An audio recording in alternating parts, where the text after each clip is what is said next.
Salut à tous, j'espère que vous allez bien. Je vous retrouve aujourd'hui pour une série de 3 vidéos qui vont sortir dans les 3 semaines à venir. Donc la première vidéo dont on va parler aujourd'hui, c'est les raisons de ce pourquoi votre chien ne revient pas très bien au rappel ou revient peut-être de manière aléatoire. Dans la deuxième vidéo qui sortira donc jeudi prochain, je vais vous donner des conseils pour apprendre le rappel ou l'améliorer. Et dans la troisième vidéo, je vous parlerai de cette fameuse méthode qui consiste à aller se cacher lorsque le chien ne revient pas. Alors la première raison qui peut expliquer ce pourquoi votre chien ne revient pas bien ou de manière aléatoire, c'est tout simplement au niveau de l'apprentissage. Donc peut-être que l'apprentissage, en fait, il n'y en a tout simplement pas eu. Peut-être aussi qu'il y a un problème de cohérence par rapport aux mots qui sont utilisés pour rappeler son chien. Tout ça, je vais en reparler plus précisément la semaine prochaine sur la vidéo sur comment apprendre le rappel ou comment améliorer le rappel. La deuxième raison, c'est tout simplement que le chien a associé le retour à son propriétaire à quelque chose de négatif, voire de punitif. Alors, la punition, ça peut être quelque chose qu'on n'imagine pas, ça peut tout être simplement le fait qu'on va rappeler notre chien, on va même peut-être lui donner une récompense et on va le rattacher. Et ça, on va le faire quasiment systématiquement, disons la plupart du temps, le rappel est associé au fait que le chien va être rattaché. Et peut-être que pour lui, le fait d'être en liberté, c'est quelque chose de très important pour lui. Il va prendre ça comme une forme de punition, même s'il a eu une récompense. Lui, la finalité, c'est quand même qu'il a été rattaché au final. Alors, deuxième forme de punition, et là, c'est vraiment la punition, celle que l'on connaît, gronder le chien, voire le taper, mais je ne vais pas trop en parler ici.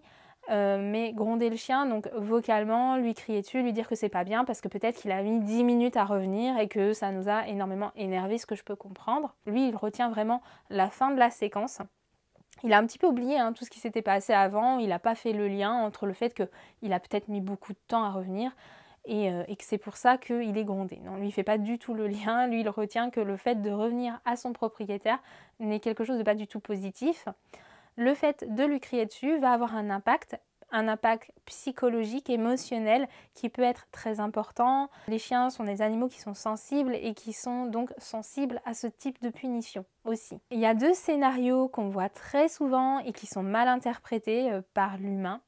Premier scénario, c'est le chien qui revient jusqu'à son maître mais qui va s'arrêter à une certaine distance et qui va commencer à s'aplatir, qui va peut-être ramper sur le sol, faire des yeux de coupable, comme on pourrait le dire.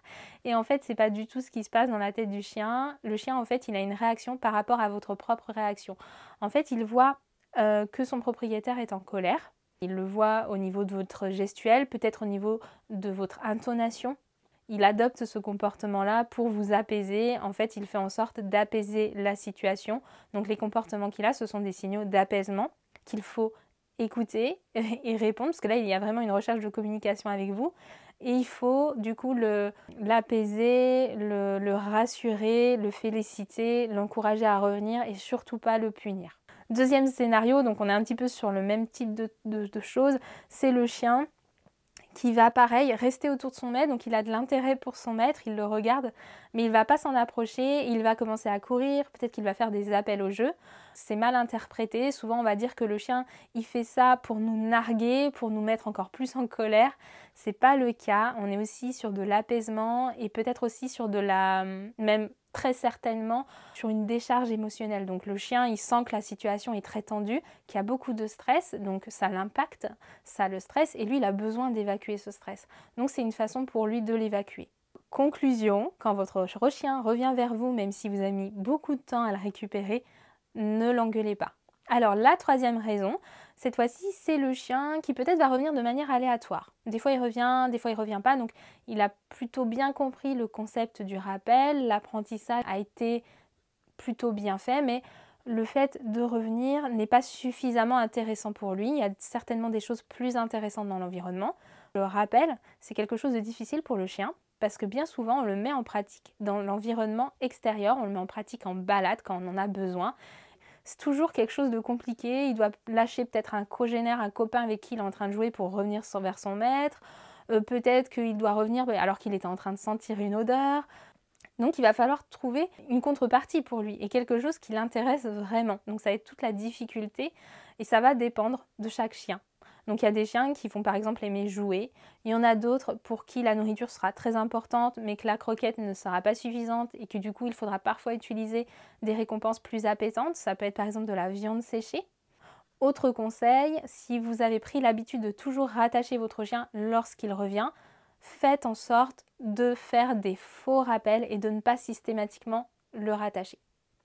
J'espère que cette vidéo vous aura plu. Je vous retrouve donc jeudi prochain pour la deuxième partie de cette série de vidéos sur le rappel. Donc la semaine prochaine, je vous rappelle, on verra une vidéo sur l'apprentissage ou comment améliorer le rappel avec son chien. N'hésitez pas à vous abonner, à mettre un petit j'aime et je vous dis à jeudi prochain dans la prochaine vidéo.